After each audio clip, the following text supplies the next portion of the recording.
So, bit of a weird day in Ozpol. Things seemed quiet for a while. Like there was a 3-day period where there wasn't too much to discuss. But then today, it seems that the floodgates have apparently broken. We have a number of rumours at the federal level concerning the Liberal Party's stability, and we've seen a massive shake-up to the leadership of the New South Wales coalition and a potential complete reset of the coalition's leadership in Victoria.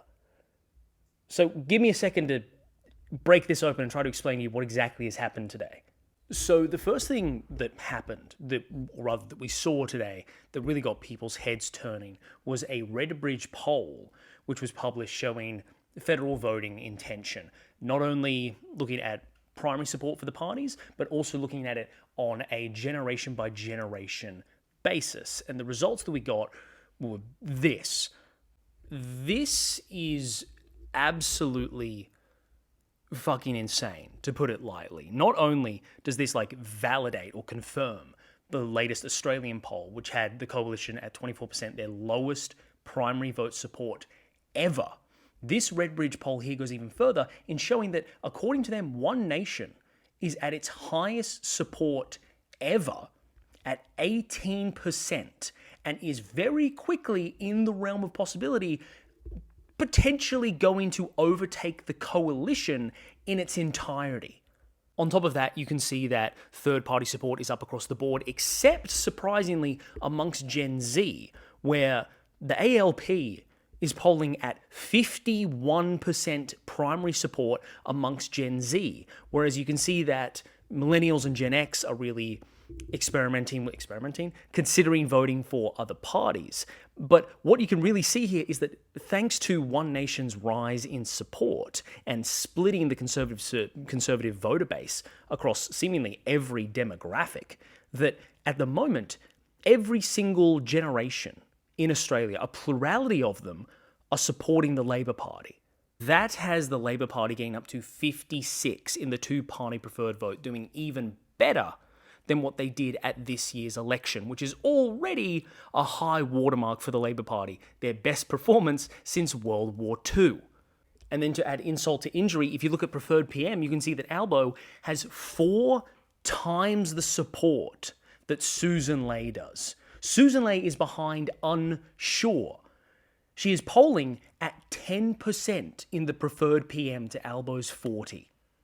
She is coming fourth behind Unsure and I don't prefer either of them. In a race between two people, Susan Ley is coming fourth amongst all the options.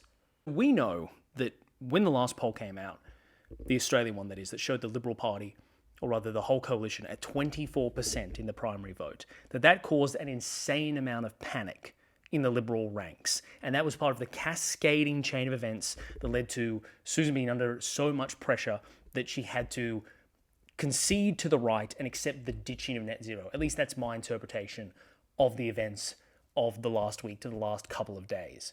So what is this dire poll going to lead to? Well, it seems that there's been some sort of a reaction, but honestly, being completely point blank honest with you guys, I think this next bit of reporting is probably bullshit.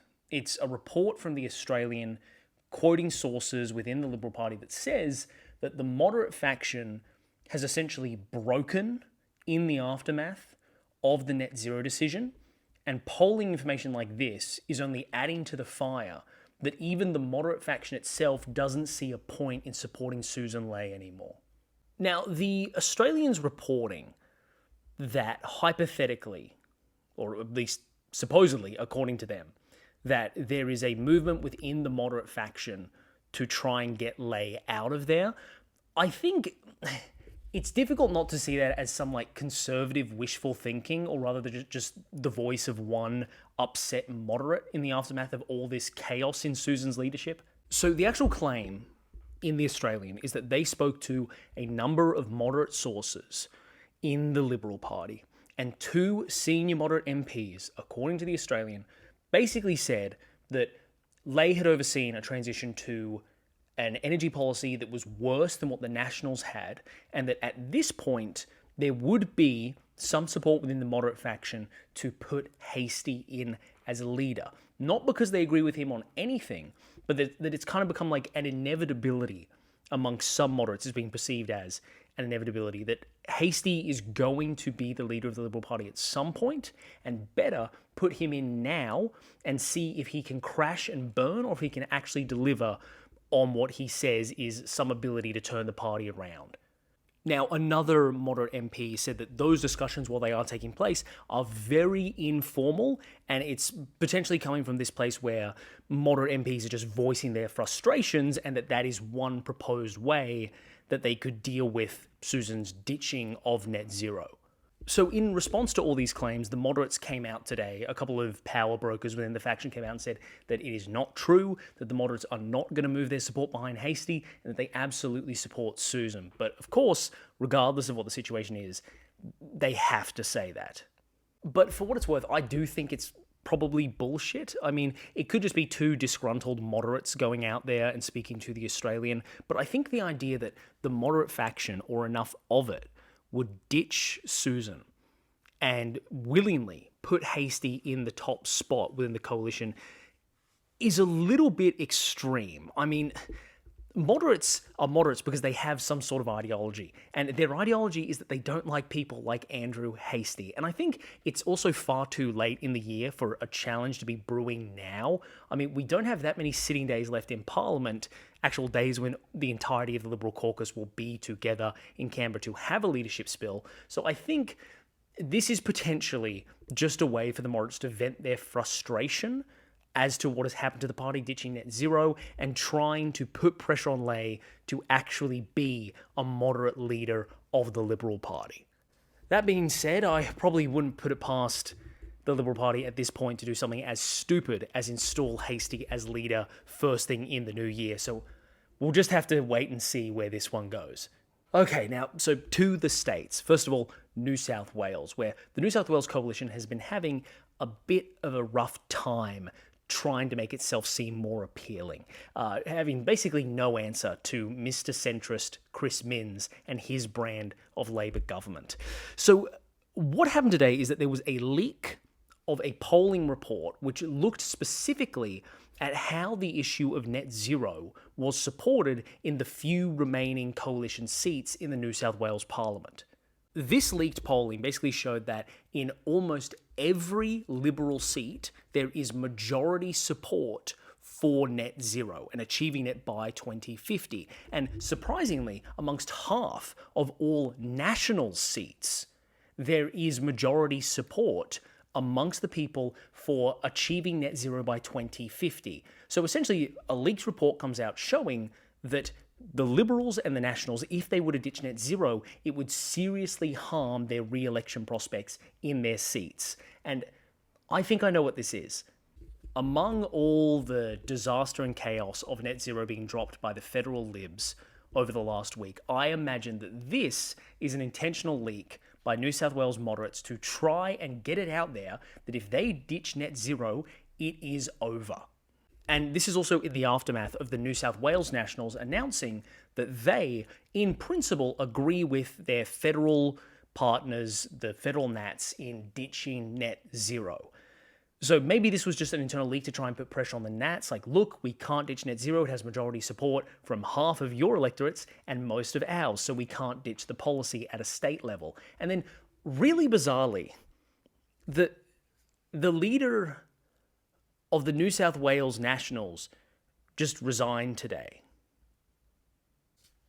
So I don't really know what to make of that, but yeah, the leader of the Nationals just happened to resign from Parliament on the day that this polling was leaked about net zero, and after the New South Wales Nats announced that they were probably going to move towards opposing net zero by 2050, their leader just decides today is the day to resign. He says it's for personal reasons, it's not for anything political, but really weird timing.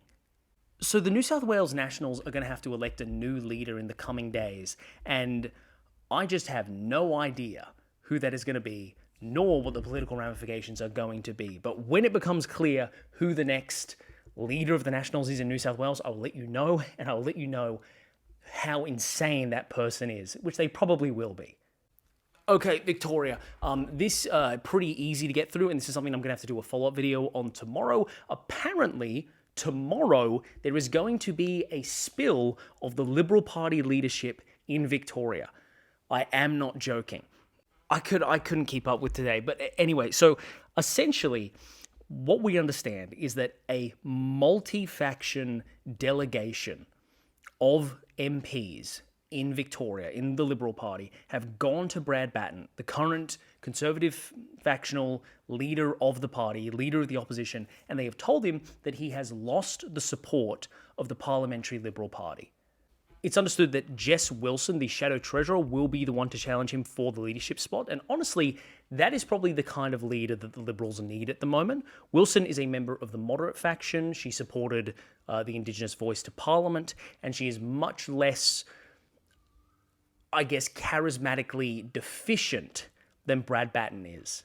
Brad Batten has really struggled to kind of turn things around since taking over. He took over less than a year ago from John Pizzuto after he was kicked out, and then Brad Batten came in, but he's been unable to take the, I would say, remarkably unpopular state Labor government and try to get the party into a polling lead. It is still neck and neck in all the polling for the 2026 Victorian state election. So it's always surprising when you change leaders like 3 times in a year, but Batten was never in the safest of positions. So the fact that a leadership challenge is coming now shouldn't really surprise us.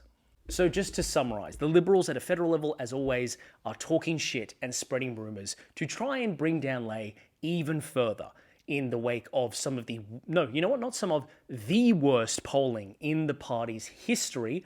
And what we are seeing is just the non-stop rise of One Nation as the Liberal Party fails to achieve anything.